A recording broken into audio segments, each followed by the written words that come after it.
How's it going, everybody? My name is Tim, And I'm Paul. and this is the Buns and Thighs Podcast. Usually, I would do a live verbal intro, but we're working on something, and I want to show it to you guys. It's going to be, well, show is relative. One, this is a podcast, and two, we're just going to cut to a different scene, but I want you to listen to something. Be right back.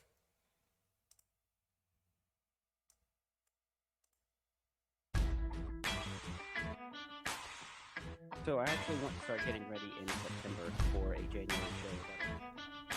Welcome to the Buns and Thighs Podcast, where we talk about fitness, health, and everything else. We help you move past all of the marketing schemes, hacks, and Instagram trainers out there so that you can learn how to truly be fit. I'm a corrective exercise specialist, and I own PT&C Gym in Colorado Springs, Colorado. I help people reduce and eliminate chronic pain while also losing fat and gaining muscle. I bring into the show other personal trainers and clients who want to discuss topics that you will definitely want to hear about. If you want to learn how to get fit, listen to the show, and thank you for tuning in.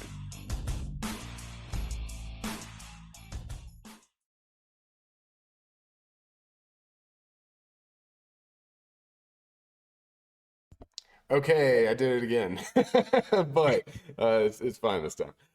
So that was the intro that we're working on. Usually people usually wait before they show the audience the draft, but I like a more involved audience, and so that's kind of the first cut of the intro we're working on, and more to be seen soon. So, Paul, you were mentioned in the intro that we bring on other trainers and other clients and things like that, and we know your name is Paul, especially because the name tag down there. But can you introduce yourself to the podcast a little more thoroughly?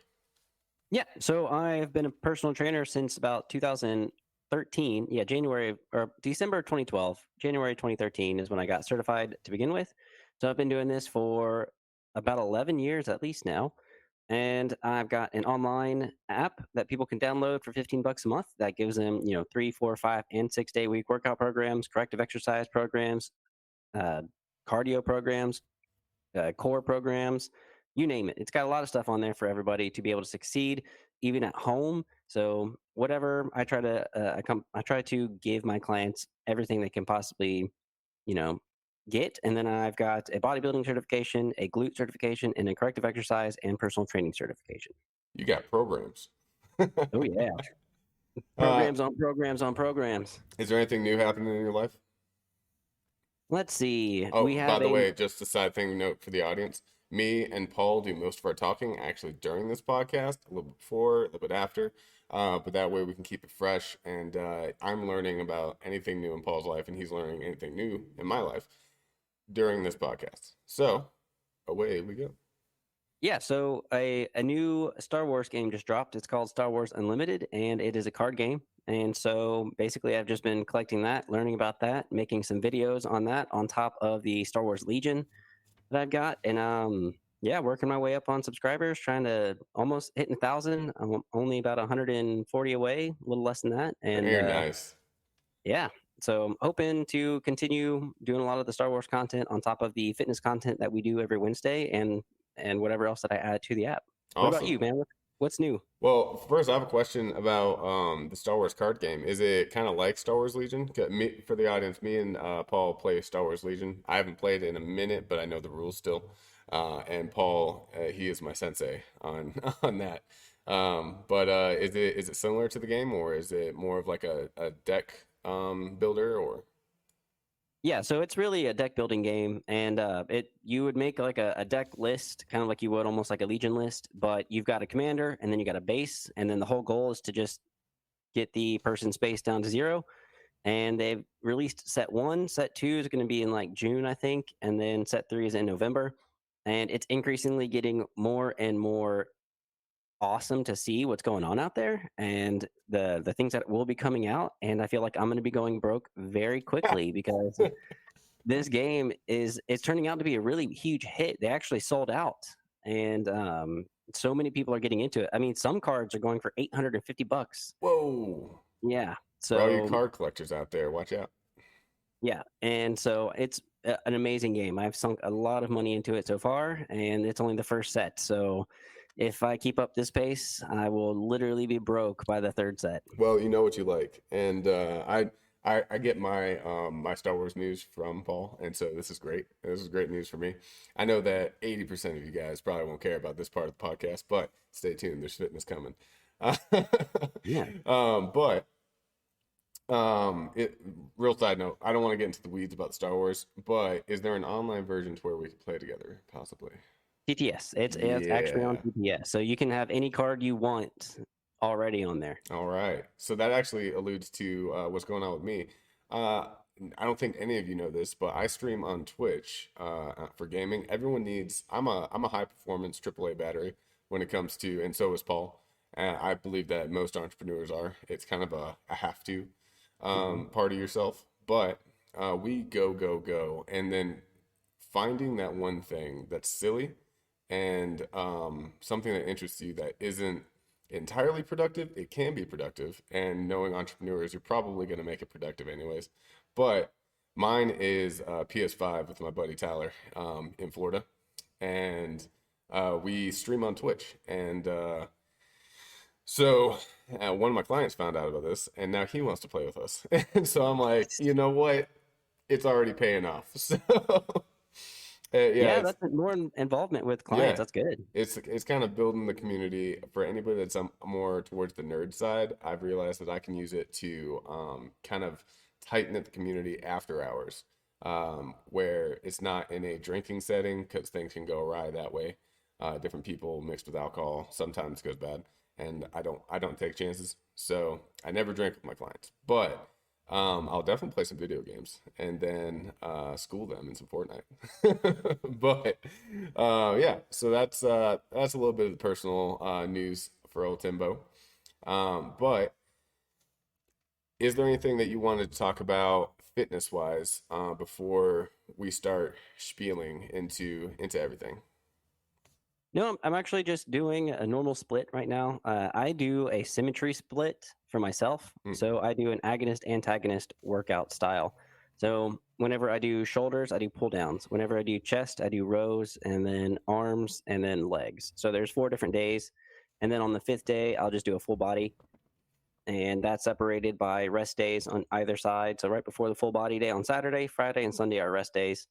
And then the rest of the week, I'm going for the symmetry, basically. So yeah, that's fitness wise for me outside of the subject for today. What about for Okay. you, man? So a little bit about the business. I am getting a deep freezer today, and I'm a little worried because it's off Facebook Marketplace. But the guy seems he's like in his 50s. He seems like a normal dude. It's not a sketch ball, and he's delivering it, and that's a plus too.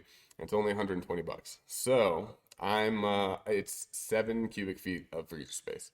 And so I'm going to be starting my meal prep with the meat that I'm getting from Ranchland Farms. They pay me in meat. Anybody that they partner with, they pay in product, and I'm going to be using that to cut costs on my food service business, my meal prep business.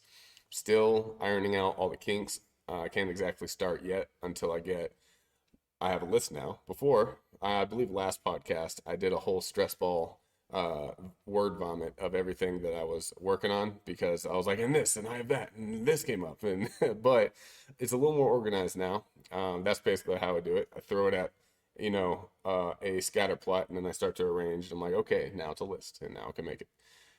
So I need my food service certification, my food handling certification, my FDA approved food safety course. I need to cook it in a certified commercial kitchen that has been health inspected and zone inspected. And I'm just going to do a shared space kitchen that's already taken care of all the legal space. So that's half of the stuff I don't have to worry about. I just have to pay That's great. rent. So yeah. And then there's something in Colorado called a cottage license in order to even sell food. So there's 5 things I need to get. And yeah, but I know that there's a demand because I already have 5 clients that they caught wind that I'm going to do this, and they're all like, "Sign me up, I'm ready," and Nice. I'm excited because and the reason why I'm talking about this is actually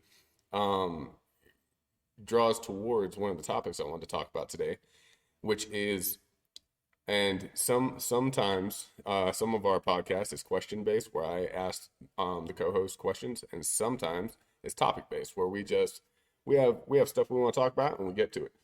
Today I'm gonna do more of the question based towards Paul. Um, how do you handle a client that absolutely refuses to change their nutrition? So there's only so much that you can do, and there's only so much that you can tell them. And really, it just comes down to how it truly will affect them. And if you can open their eyes to, they're going to ignore this, they're going to ignore a lot of other aspects in their life. And, you know, nutrition is very important. And Brad Schoenfeld actually revealed a study today that he's been working on that proved, I don't know if you saw this, that, eating at about a 500 calorie surplus, there's an ability to build muscle and lose weight all at the same time. It is possible, scientifically speaking now. So if they don't want to take care of their diet, like, you cannot out train a bad diet. You will Yeah. never see the results that you want to see if you're eating that way. And if that's how it wants to be for you, then by all means, that's fine, whatever. Because I'm trying to be here to make you healthier and to make you look good and to feel good and to give your life a better quality of life. So if you don't want to follow, a nutritional guide, then you're just not going to see the results. You're paying for failure almost. So it's just kind of like, They're what's the paying point? for a workout buddy. Yeah. Yeah. So I mean, by all means, if you're just here to work out to try and strain the heart, stress the muscles, and try to, at least somewhat be active, then that's your goal. That's fine. But I cannot force anyone to eat healthy. I can only just reveal, like, this is going to be almost pointless, except for just, getting your heart rate up and trying to do a little thing. So, yeah, that's about it. Yeah. How do you tend to deal with So I those have clients? I have a couple clients right now. I have a couple clients where one of them, he is on whatever I say food wise, he does it and he sees immediate results. And Duncan, he's been on the podcast before, and he's the one I like to brag about because he's the perfect client. You ask him to do something, he takes it dead serious and he does it. And he does it to an extreme, almost to where you gotta say, "Oh, hold on, let's let's rein it down a little bit." But he is going to be doing so. He was on a bulk for 3 months, and now we're going to be shocking his system with a very low calorie diet but high nutrition density profile, to where multivitamins, making sure that greens, peppers, onions, fungi are all in the diet. Mainly high protein for at least 500 of the calories alone, and very low calorie for his size. And it's only going to be for 2 weeks, and then we're going to see where he's at. We're checking his muscle content and his fat content, and the second he starts losing muscle at a rapid rate, he has to stop. The maximum he can do it is 4 weeks. I'm guessing 2 to 3 weeks is about where we're going to stop. And if he starts losing muscle at a pace that out outranks, he's gained enough muscle to where he can lose a little bit, and we're wanting to shock his system calorically and basically go on a crash diet just for a small amount of time. And this is somebody that I can do this with because I know he'll listen to exactly what we're doing. Like, make sure he drinks beef broth, chicken stock, things that are high in amino acids and fatty lipids that aren't high in calories. I say fatty lipids, but you know what I'm saying. The nutrition density, making sure that that is the main focus so that he doesn't start deteriorating both mentally and physically during a low calorie diet. That is one of the main problems that people do whenever they, I call it basic bitch dieting, where it's the 1,200 calorie diet and then they're running their buns off and they're not lifting whatsoever, and they're basically starving themselves. They have no idea about nutrition, and so they're eating Slim Jims and crackers, and that's their entire diet, or rice cakes, Mm. and it's basically just filler stuff to keep them full, but they're not thinking about nutrition density and nutrition profile and footprint. So we're experimenting with that for about a month. That is the amazing side of the spectrum when it comes to clients and them listening to your nutrition basically agenda and profile program. Now you have the other one on the opposite side of the spectrum where they want it, but they don't want to change. And my my attempt for them is okay, if since they're overeating, let's gain muscle either way, even though it's going to be slower than if their nutrition density was higher. And where I can control the workout. I can advise on the nutrition, but I can't control the nutrition. That's actually one of the reasons why I'm starting the food prep business, is because now I can control the nutrition at least more than I could before. I can't stop them from going to Dairy Queen, but I can at least provide them with a high nutrition density, dense meal, and them seeing the benefits, and hopefully psychologically and habit wise they change by seeing that good food does not have to be boiled chicken and basically boiled potatoes with no taste. That's a lot of people's thinking. They associate healthy eating with bland and tasteless, or even tasting bad, when honestly, if you know how to cook, you can make a smacking meal that tastes amazing, and it's highly nutritious, highly good for you, especially if you know what to use seasoning wise, how to cook, different temps, cooking lengths, time wise, and things like that. So I try to emphasize all of my training style when it comes to nutrition is not to take away and be a Hitler and to like dictate and say, no, you can't have this. My training style is to push as much yeses in front of them that they don't have room for anything else. And so I give them if they won't change immediately, I give them one goal at a time, small goals. So we've talked about this before. Let's meet your protein needs. That's the first goal. Second goal is it's not exactly carb cycling, but carb timing around your workout. We talked about a eating pattern where it's fat in the morning, high fat in the morning, low carb around your workout. And then if you're gonna eat after that at night, then high fat, low carb, so that you don't have extra energy while you sleep, which is carbs. It's just riding on fat. I make that into a structure, and I have, since I started realizing that all clients are different, and some are yes men, and it's like pulling teeth. The pulling teeth nutrition kind of clients, they require, in my opinion, in my experience, they require a soft approach where it's almost like you got to trick them into doing it. But you're telling them what's going on the entire time, but small goals, one at a time. And then whenever they're successful at that goal, you then add another one. And so my pseudo client, so I don't name names, is Bob. Let's say Bob is 260 pounds, and he drinks margaritas all the time. And alcohol addiction is another psychological thing, where if the best option would be to work alongside a therapist with training, but if that's not an option, I wouldn't say have the privilege, but I have the experience of alcoholism. I used to be an alcoholic for 6 years. And so I can coach them through that, while I'm also telling them, hey, I'm not a qualified psychiatrist. I can't exactly advise you on this, but I can tell you that it is possible. And I will tell you the benefits of not drinking alcohol while you're trying to lose weight. And so we work on those small victories, and we work on one thing at a time. And it is a longer process, but I've found a little bit of success there. There is another type of client though, and you mentioned it, where they're perfectly happy with just trying to be active, help their heart. They're usually the older crowd, where they're trying to live longer, feel good, and not be in pain. They're not entirely worried about getting sculpted and shrinking down. They're more worried about general health.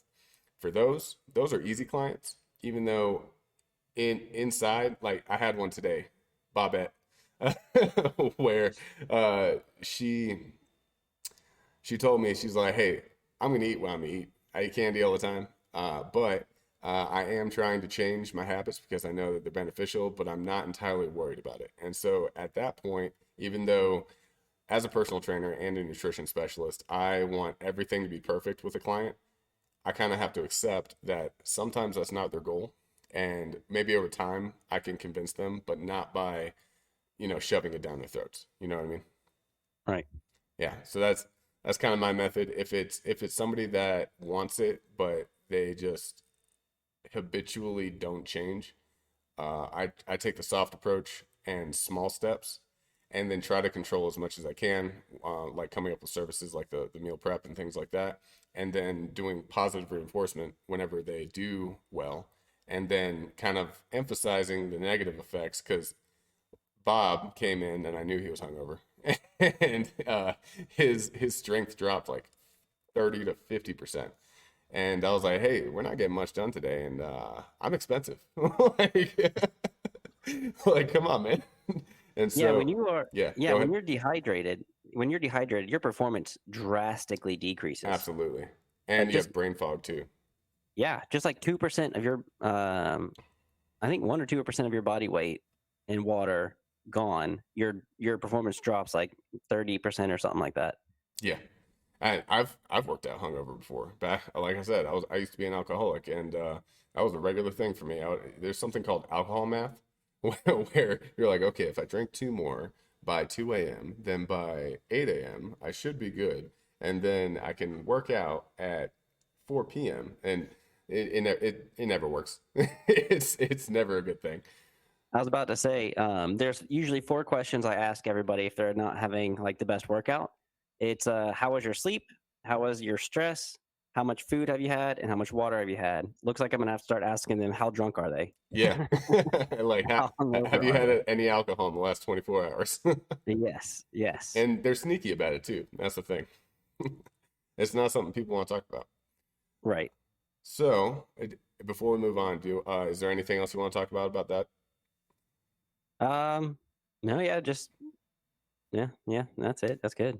Well, speaking of the psychological benefits, last podcast we talked a little bit at the end about the non-tangible benefits of working out, and working out being resistance training, cardio, basically showing up to the gym and actually doing something. And there's different benefits per category, but I wanted to talk about a few things and get a little personal on my side and how it's affected me in my life. But first, how has it affected you? And just personality wise, and just how has it bettered your life? Not exactly physically, but mentally, and just lifestyle and habits and things like that. So I've seen it affect me and multiple clients very beneficially. I've had a few clients who have had depression and a bunch of other like issues that they were going through, and working out has drastically improved their mental outlook and just the quality of life they had. So for me, um, I used to be a fat kid when I was younger, and so working out definitely helped. I lost 50 pounds basically throughout high school from just running and eating better. So it definitely had a much better mental effect on my um, mentality and confidence. And I feel like that's a huge thing that people see when they start working out, as their confidence goes up, their ability to feel better when they're playing any sports goes up, whenever they're performing or doing something. Because I train actors or actress. I train who's been in commercials, and she actually does the Powerball Lotto. I've trained a musician that performs constantly everywhere. So there's a lot of people who I do train, and they say that it's paid off a lot whenever they're either on stage or in front of a camera. And so that's one thing that working out can really help with, is just the mentality you have about yourself and your confidence and what you're doing. And working out produces stress on the body, and it's manageable stress, which is great because if you have no stress introduced into your life, you will fail at life, period, because you won't know how to handle stress. Small situations, big situations. Being in the gym truly gets you ready for everyday life, because I always tell my clients, and I think I've said this before, that working out is a mental game. It is pretty much like, can you get through this? A lot of people who I see quit during a set, so like it gets too rough, too tough for them, and then they put the weights down, and then like, yeah, I'm good, I'm done with that one because I can't do anymore. I'm like, you probably had 5 more left in you. I I truly think that they're possibly the type of people who, if they get a little too overwhelmed, their anxiety kicks in and they can't handle anything. So if you can push your Golgi tendon organs, which your GTO is in a muscle, and it's kind of like the guy in the cockpit who's like, all right, yeah, we're getting too much stress. We need to make sure we shut this down. Well, if you can train that and push your pain threshold to get stronger and better, and push through exercises that you don't think you can do, and eventually you do it, you feel powerful. Like, there's some women who I've given weights. There's a lady today who I gave 30s to do shoulder presses with, and she was able to do them. And she was like, I just want to lift heavy now, because she felt so much better and just felt powerful and great. And so she's been lifting heavy ever since, also because she doesn't want to do lots of reps. She's just like, give me something heavy to do fewer reps with, and I'm good with that. Yeah. So I get that quite a bit from her. But yeah, mentally and psychologically, being able to lift heavy and or accomplishing exercises and or using a weight you aren't used to, it's a confidence booster and a mental booster. And yeah, there's nothing like it. I also watch Tim Pool on Timcast, and he finally started working out and gained and hired a trainer, and he said he used like 30 or 35s, and when he was done with exercise, he felt like he could take on a bear. So I get that, and I see that in real life. So there's not words to describe the feeling that you get when you're done accomplishing something you didn't think was possible. So that's something that people need to take in. I agree, and those are amazing client stories. I'm gonna Mhm. add with a few of my client stories, and then I'll talk about how it's affected me personally.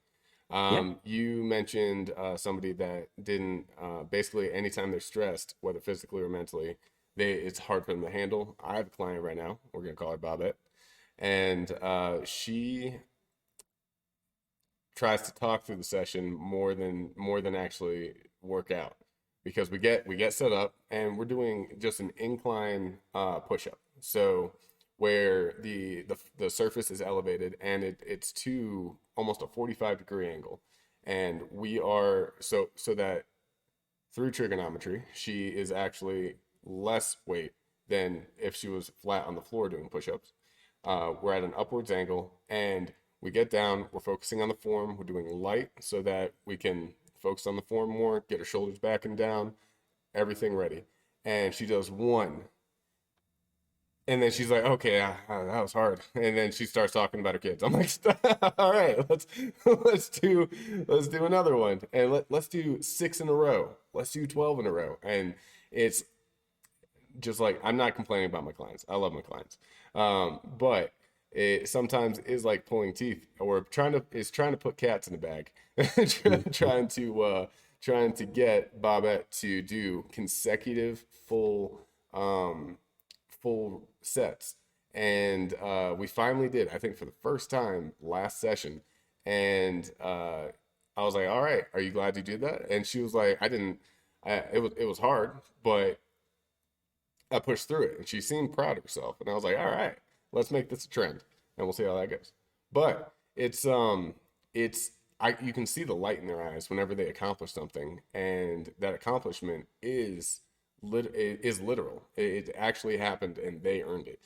Fitness is the only thing I know that you pay a trainer, and there's options for supplements and things like that, but you still have to work. You're still the one doing the work, and fitness is one of the only things that you cannot buy. You can buy synth oil and muscle implants, but one, those look hideous, and two, you're not actually strong or any healthier. You're actually less healthy. Mhm. And it's fitness is one of the only things that you can obtain yourself with your own two hands and feet, and it's not something that you can buy.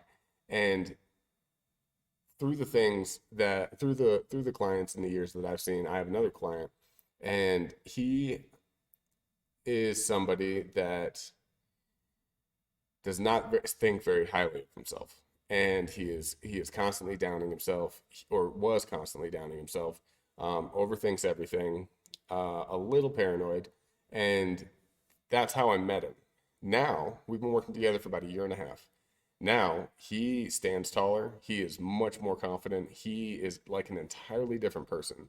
And when somebody challenges, he has something in his life that he didn't want people to know. And now he basically wears it on his sleeve. And when somebody challenges him, he doesn't just back down or get upset and things like that. He's like, you can think what you think, but you can tell that he loves himself. And that's one of the things that you gain through consistent accomplishments that you've earned. Some of the things that I wanted to list just from the benefits of working out that isn't gains and you can run faster and your heart's healthier. Some of the non-physical things, hormonal balance. When you are healthy, or let's start the opposite. When you are unhealthy, your hormones are totally out of whack. You can get depressed more, you get more anxious, you are sluggish, and so you feel bad about that. You have an adversity to movement, and you basically want to become a hermit and not move. When you're fit, you are socially higher. You want to go out and do things. You're proud of yourself. Your hormones are entirely balanced, or as best as they can be in that situation, and you're literally happier. If you're unhealthy, there is a cloud that hangs over you, and it's not a happy experience. I've been on both sides of the spectrum. When you are healthy, everything is just brighter. You're just in a good mood. Things still piss you off, but generally your stress management is a lot easier because you, one, practice it physically, and two, your hormones are more balanced so that you can accept stress better in situations. Sadness, depression, stress, and anxiety, all of those are heightened when you're unhealthy, and all of those are better when you're healthy. I think I said unhealthy the first time. Yes, I should have. Okay. So those are some of the things I wanted to basically go across. And then there's proven aspects of fitness that help mental health and emotional health. Working out, resistance training actually is one of the best cures for chronic depression known to man, and it's been documented and researched in papers by colleges, by institutes. If you are somebody with chronic depression, I know a few of them. I'm bipolar, so I have chronic manic depressive.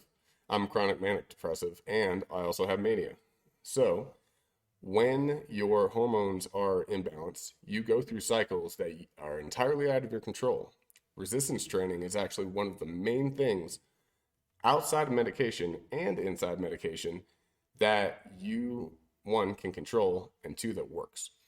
They've actually shown that most antidepressants are less effective than resistance training and light cardio for hormonal regulation and hormonal balance for depression. And there are a lot of people with depression. Most people have depression, and then some people have chronic depression. And one way that you can entirely flip the script, you're still going to have some of it, but 80% of it can be taken care of just by resistance training. This is a podcast and I can't speak. When I first learned that I was bipolar, it was 2.5 years ago. Yeah. I went 28 years without being medicated, and I was a nutcase. Like I was out there. I was causing trouble for myself, and I knew something was wrong. I just never knew what. And one of the symptoms of being bipolar is you don't want help. And so it took a long time for me to accidentally meet a psychiatrist. And he's like, "Yeah, dude, you're bipolar." I'm like, "Oh, okay." And he's like, "Why don't you come into the office and we'll have an actual thing?" And he asked me, he's like, how have you not like gone off the rails? Because a lot of people that are bipolar, they end up in jail because of their manic episodes and things like that. And he's like, how have you not gone off the rails? And I told him that I was a personal trainer. He's like, oh, that tracks. He basically explained to me that because I work out consistently, that has acted as a medication for a long time. And he was balls deep into the research about that. And he's like, yeah, they're coming out with papers now that saying that they're saying that fitness and just light, even light exercise, talking about once a week, that will help regulate your hormones almost better than most medications.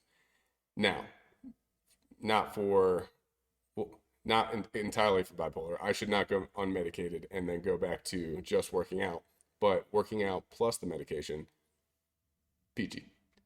So that was a little bit of a personal experience I wanted to share. And the reason why I shared it is because I want to emphasize just how much it affects you and just how beneficial it is. Even if you're not trying to get swole, if you're not trying to get jacked, if you don't care about your physical health, if you care about your mental health and you want to feel better, lift some weights at least one time a week for 30 to 60 minutes, and it will benefit you. And then you might find out that, and you probably will find out that you want to do more. Yeah, I would start at 1 day a week, and then if that's all you got, and then increase it as you can, because it will really help. Working out is gotten a lot of people off cholesterol medicine and other medicines that they've been taking because working out truly, your body needs it and wants it, and you are meant to move, and stressing the muscles gets them stronger. And like I said, like we've been talking about this whole time, mentally as well. So yeah, work out as much as you can. Yeah, I'm glad you mentioned the cholesterol too, because not only we were talking about the mental and emotional health changes. It doesn't stop there. It stops it's almost limitless. We don't know all of the benefits, but we do know a lot of them, and it's one of the cure-alls in life. And I'm pretty sure my friends and family are tired of me saying it. They're like, "Oh, I have this." I'm like, well, "Lift some weights." Like, "Oh, well, I'm stressed out." Like, "Oh, go lift some weights." And even my mom, she's starting to realize that she has high cholesterol, and I'm like, "Hey, if you actually, lifted some weights for her, fives, that would be it." But if anyone that isn't in the gym space hears, "Oh, you should go work out," they're thinking of like, like pumping iron and sweating and dying, and it's all painful. Yeah, That's Go ahead. Yeah, a lot of my clients are also afraid of getting too bulky because Yeah, they are afraid that if they start to lift heavy, they're going to get huge. I'm like, without supplementation and really, trying to build muscle, if a woman tries to lift heavy, she does not have the testosterone, and she's probably not taking the supplementation to build the type of muscle that will get her bulky. So lift heavy, and heavy is a relative term. There is no set heavy. So heavy for you might be 10 pounds. Heavy yeah. for me might be 130 or something like that. I don't know, just a random number. But yeah, you need to push weight, and that pushing weight is relative to wherever your level of expertise is, beginner, intermediate, or advanced. So I'd yeah, it just lift. I'd actually like to compound on that a little bit and talk about the women's stigma towards resistance training. Um, I one of the It's an art to convince, and I don't want to be condescending to women everywhere. That's not the case. I'm talking about the women that actually have come to me and say exactly what he said, that they don't want to get bulky, they don't want to get masculine. They always they're like, "Oh, I don't want to get, like jacked," and they always make the pose of somebody on stage that's like Mr. Olympia. And I tell them, Hmm. you are not going to accidentally become a bodybuilder. No, Like you're not going to wake up one day, look down, and be like, "Ah, I'm huge." no. It's not the It's going to case. take years for that. Yeah. And also, if you are genetically gifted as a woman, and you gain muscle fast, that's actually a really nice problem to have. It's not a problem, because that means that you have to do less to get to your goal. And then once you're at your goal, you can make a decision, because, like we said before, working out and exercise, it does change you, and you may have a different perspective and a different goal as you evolve into it. But if your goal is still the same, and you're like, "Hey, I'm here," then all you have to do is learn what maintenance is and stop. You can not entirely stop, but you stop trying to gain, and you just maintain that figure until you get bored and want to do something else. And if you're the type of person where you gain muscle really fast, that's great. You're not going to accidentally turn into a bodybuilder. And here's another one. I do an ad on meetup.com. Not a paid ad, but meetup.com is a groups and events, kind of like Eventbrite Okay. website. And my company on there does a group and describes a group fitness class and a free personal training session, two separate events, and they're repeating. And I get messages on them all the time asking, why isn't there there was one recently. She's like, I don't see a women's workout on here. I only see workout for men. What is there going to be a women's class? I'm like, okay, well, Bobette, we're going to dive into this a little bit. And we talked about there's no such thing as a woman's workout. There is a woman's marketed workout where they're trying to market towards you. And then they're saying that, hey, this is only for women and this won't get you bulky. Beachbody invented the word toning. They are the entrepreneurs of trying to get women to believe that there is a divide so that they can sell more products to you because you are in what they call a niche, which is women's fitness. And women's fitness is just like men's fitness. Squatting, deadlifting, bench press, row, pull-ups, all of the things with the heavy weights and all that. And if you want to start with machines because the free weights are a little intimidating, that is 100% okay. Wherever you want to start, that's great. Practicing going to the gym and practicing going and doing a routine, that is great first steps. Eventually, though, you should want to move to the free weights because of all the extra benefits through stabilization, functional movement, and things like that. And it's especially for women as well. Any comments? So for women and women workouts, yes, there isn't necessarily a such thing as a women workout. If you want to say that there are, it's just a workout that has really, really light weights. And most women tend to run instead of work out and think that that is working out, and that's not working out. That's running. And so lifting heavier is really a girl thing too. Like that, they need to be doing that. For hormones, like you were saying earlier, working out is the thing to do. It's rewiring a whole bunch of stuff in your brain and body to make you feel better in general. So yeah, I would, if a woman is trying to find a trainer, get a guy as well, because it's not to diss women. Women obviously know what other girls are going through and stuff like that. So if you want someone to talk to and you want to feel like just safe, then get a girl. Yeah. But if you really want to work out, you want something that's going to like benefit you a lot from lifting heavy, probably get a guy because they're going to push you. I push every woman I have. A lady today literally was like, I don't want to get bulky. And I told her, I was like, trust me, you're not. Just lift heavy. And heavy, again, is relative. So that's one thing. And kind of talking on, you know, women and men, a lot of women tend to, like I said, run and do aerobic exercises, which they need to be doing more anaerobic and building muscle, because women especially, their bones are going to start getting brittle as they get older. And if they're not training at a younger age, then it's just going to get downhill from there. So lift weights. Another thing that I was going to try to talk about and mention is like we're hearing a ton about Ozempic and these super fast weight loss drugs that are supposed to be for something else, but a lot of people are taking this Ozempic to drastically lose weight, and you're seeing a lot of celebrities do it. This is an easy way out. This is not going to benefit you in the long term. Oh, I have a tinfoil hat conversation to tell you, buddy. Oh God. Oh, All yeah. right. Well, But continue what talk, you're gonna say. But I know what I'm yeah. gonna say. All right. So Ozempic, it's probably an easy way out to lose weight. Sure. Yeah.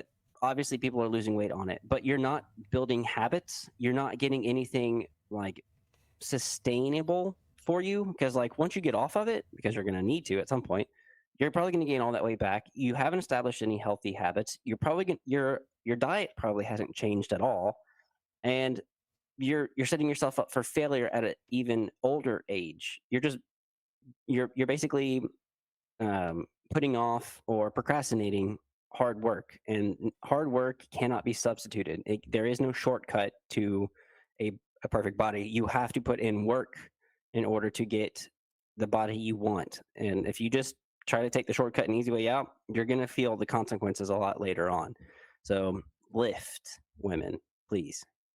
So, Ozempic. I'm looking it up right now. Do you know who created Ozempic? No. Okay, so 2012, team researchers, Novo Nordisk developed. Okay, so Big Pharma. Yeah, Big Pharma. That's all I know about it, Yeah, pretty much. Big Pharma was behind the start of the development of an obesity drug. And they basically decided that it's not believable because there's so many fat loss drugs out there. There's so many fat burners and things like that.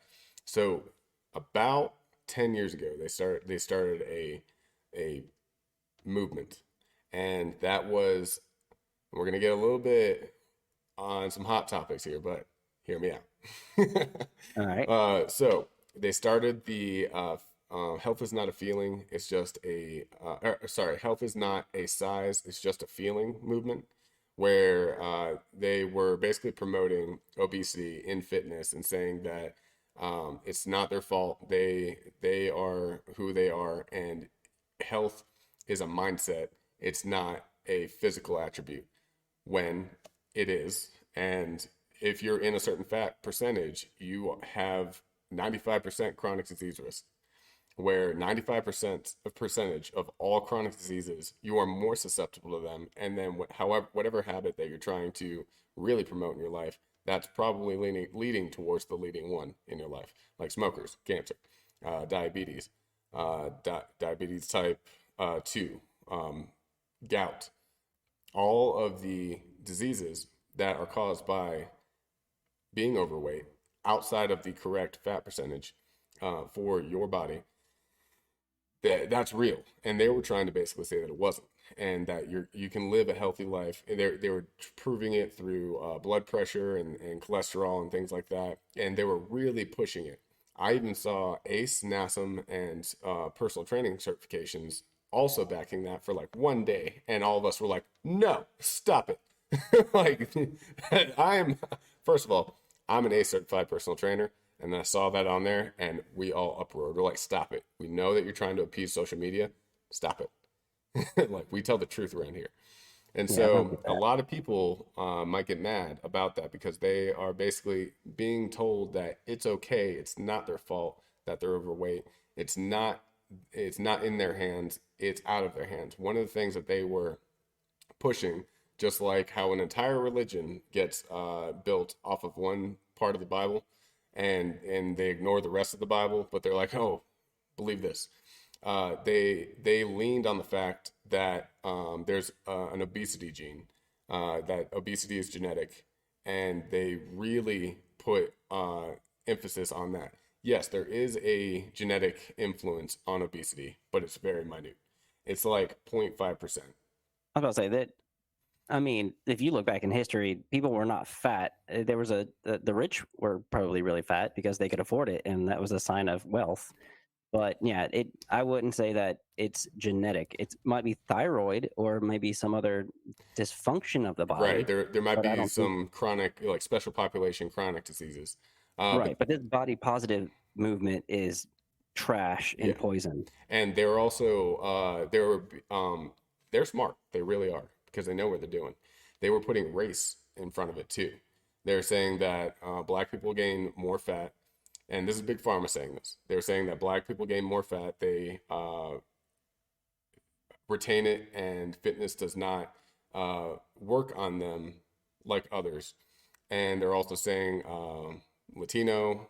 They're saying that Asian people can't gain muscle. They were saying a bunch of things, and we're over here like, hey, fitness is for everybody. It works on everybody. Yes, there is a small, minute factor of people that retain more fat. I'm one of them.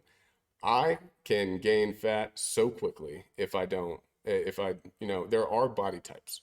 There are, and some of them are genetic, but it plays such a small role in I'm a personal trainer. I'm fit.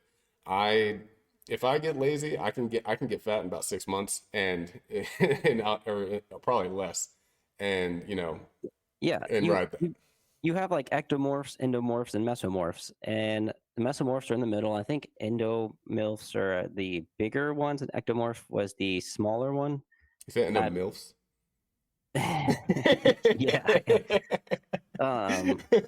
No, but it's like there are body types. There's small, medium, and large body types, and it's just the way some people are built. But obesity is a choice in Yeah. most of the cases. They're basically saying no, it's not the Twinkies and it's not the Doritos and it's not the fact that you don't get off your couch 12 hours a day. It's not the fact that you drink beer every night. It's not any of that. It's genetic. And by the way, this is part of one big conspiracy theory I'm not a conspiracy theorist, and I'm a pessimist, not a pessimist, a skeptic, true and true. So we're getting to it. So they started that movement, and they also funded research projects so that they could get backing for it. And that's why I'm so wary of people that say, "But science says." I'm like, well, have you tried it out yourself? Have you done your own experiments? Are you a personal trainer with access to hundreds of clients in your career? People need to know how to read studies. That's it, and they need to know sample sizes. They need to know what Demographic. And a lot of the control stuff. Like, was this even run properly? Was this meant to portray a certain outcome or not? One of my biggest things is has it been repeated, and is it repeatable? Like, yeah. Mm-hmm. And so they're creating a social media movement. They're trying to get it protected by saying that if you disagree with this, then you are against a certain group. And they're also trying to back it by paid science and trying to basically turn science political, which it basically is now. A lot of science is political now because companies have realized that they can do this. They can say, hey, we need you to find this answer.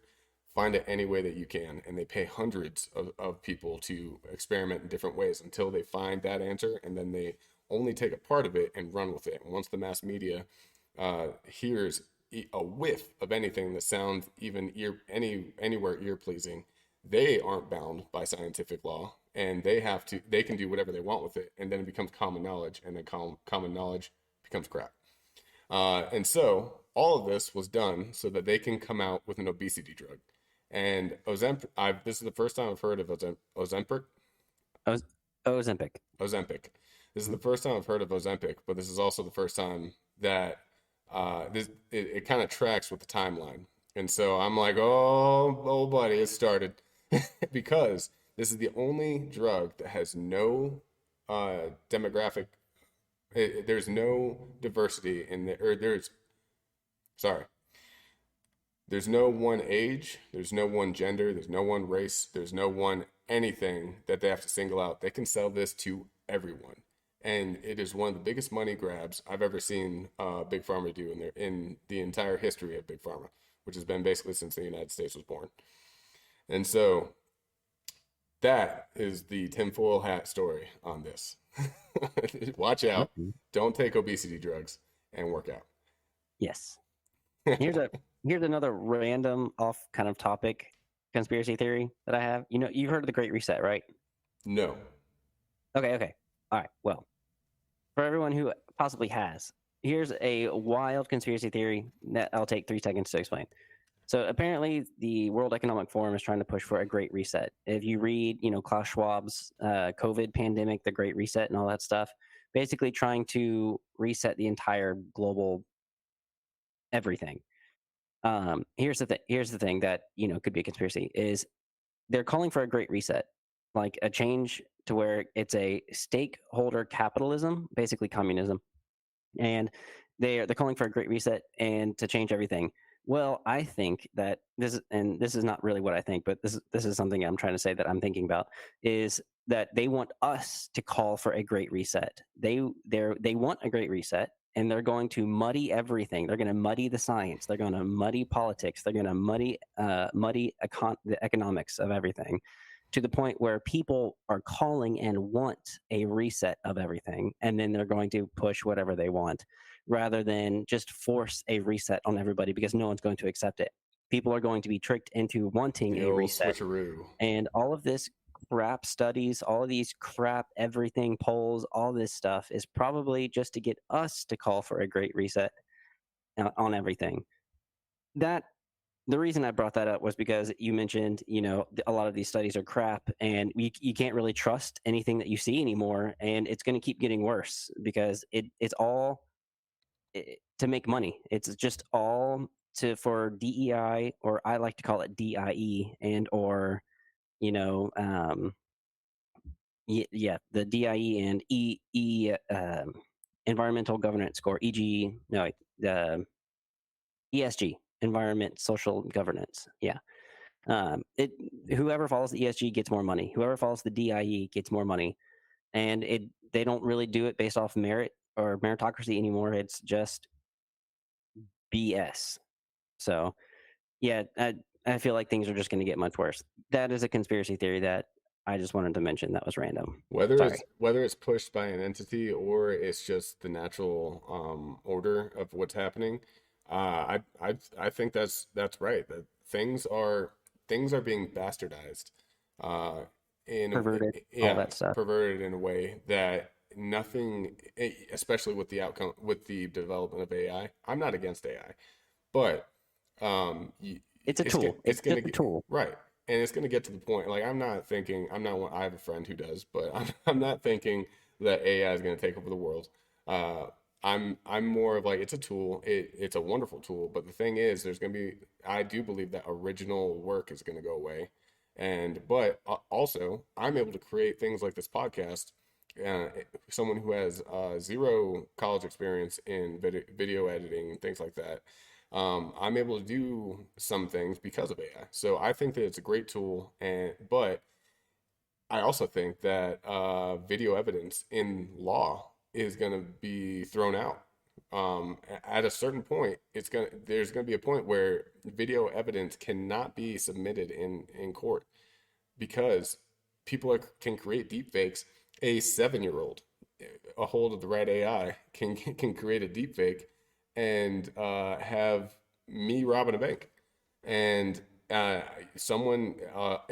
going to be a very significant case. It hasn't happened yet, but there's going to be a case probably on a federal level with somebody like Lindsay Lohan or you could probably say Kyle Rittenhouse was almost the first, because the evidence that they tried to submit was altered and showing something different, and it was not exposed to the judge until the prosecution team accidentally showed their home screen, and everyone saw the programs they had on there. And that was some fake evidence that they created to put into the Kyle Rittenhouse trial. So this is totally off subject, from original, but yeah, that is kind of where we're all headed. And again, a tool can be used for good and or evil, regardless. There's also going to be a point where somebody that actually did do it, got caught on camera, is going to be able to say, no, I'm sorry, that's a deep fake. And they are going to have to question it and be like, I can't prove that it's not. And so they're going to let him go. And we are a little off topic, but we're talking about, fitness, health, and everything else. So this is the everything else part. To tie it back to fitness, someone could create an AI of someone getting in shape from like an exercise or a workout, and it could be totally false. So that's already happening. There's no Instagram gurus, no exercise. Yeah, Instagram gurus and all that. That started with like manual Photoshop, but now all they have to do is say, "Hey, use my face and make me ripped," and it looked entirely believable. Yeah, you're probably going to get some before and after photos that are AI generated. So people need to be careful. Pick the trainer that you understand, know, like, and trust. And we are two personal trainers that you should know that hopefully you're beginning to like and trust. And yeah. And just as a statement, we will never alter our images, especially on this podcast. This is us, swole, and we're the real deal.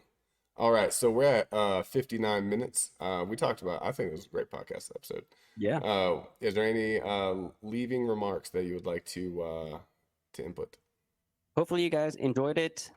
Be on the lookout for fake before and after photos. If you are looking for a trainer, make sure that they actually are real people. I'm sure I forgot what it is that you can put it into to see if it's a stock image or not. But yeah, just be on the lookout for that. There is no shortcut to a good, healthy body. You have to put in the work in order to achieve a good, healthy body. You cannot take Ozempic or any kind of weight loss drug and expect to live a good life. Because again, you might be able to lose the weight, but then you're not establishing any healthy habits long term. So You're just going to gain it all back, and you don't. yeah, Real quick, we're going to add one more thing. Let's say that you go on a crash diet, and then eventually it doesn't work, or you don't know how to reverse diet out of it. And then you go and it's at the end of the diet, and then you go to Golden Corral, God forbid, but Golden Corral, and you just eat rolls and bread and carbs and everything like that right afterwards, and you get to the point where you're sick from it. You just created new fat cells, which is harder to get rid of than filling fat into regular fat cells, or like growing regular fat cells. You have a finite amount of fat cells at any given moment. And when you binge, you actually, especially if you've had a carb deficit for a while, you actually create new fat cells. And it's those small details that people don't know that is going to be bad side effects from the Ozempic drug that they don't have to list because it's circumstantial, I guess you would say. And yeah, and taking the drug, and he mentioned you're not going to create good habits. That sounds like something like, oh yeah, no, I'm a good person. I have good habits. We're talking about fitness habits, things that you've trained into your brain to literally change who you are and how you act. And those habits are half of the benefits. Not only is a good body half the benefits, but those habits and who you are, all the benefits that are on the emotional mind side, those are also the benefits too. You can't take a pill and then automatically gain self-confidence. Oh, well, I guess you can, but you'll have a weird hangover. But you can't take a pill and gain accomplishment. You can't take a pill and gain work ethic. You can't take a pill and gain these things that literally, these wins that alter your personality. You ever seen The Karate Kid? He was a little punk. And then at the end of it, he's like, I am a well-rounded, wise person. And that's kind of the transformation. I am a Karate Kid. All right, guys, I'm going to throw out some of our sponsors. We have sponsors now. Nice. Ranchlands Meat. They are local and United States wide. If you are ordering from them, just tell them that you heard it from us, and they will give you a good discount. Also, Prestige Labs. We are selling worldwide supplements from Prestige Labs. If you go to personaltrainerandcompany.com, click supplements, or personaltrainerandcompany.com/supplements, you can go to our website, click on the Prestige Lab supplements, and get any of the best workout supplements that you need. Not only for workout, we're still looking for a creatine sponsor, so stay tuned for that. But you can get whey, you can get whey isolate, you can get anything that you need for gaining muscle, having more endurance, or if you just like to snack on chocolate whey like I do, and it will help you stay full and it will help you lose weight. Go to Prestige Labs. We also partner with UCAN, and that is a highly refined super starch that it's a complex carb that basically helps you stay wide awake. It's not a caffeine or any kind of upper. It's a complex carbohydrate that mediates your blood glucose level and helps you not have crashes during any kind of workout or even during the day. You can take it before work, during work. You can drink it as a snack. It's only 90 calories and it works for about 3 hours. And so it just helps mediate your blood sugar. It will help you gain muscle if you drink that with the whey. And that's the combination that I'm pushing right now. So go to personaltrainerandcompany.com, click supplements, and it's all listed right there. All right. Nice. Anything else from you, Paul? Nope. If you're interested in any online stuff, then you can head on over to thebirdacademy.com. If not, go to PT&C. All right. Thank you for watching Buns and Thighs. We out. Peace.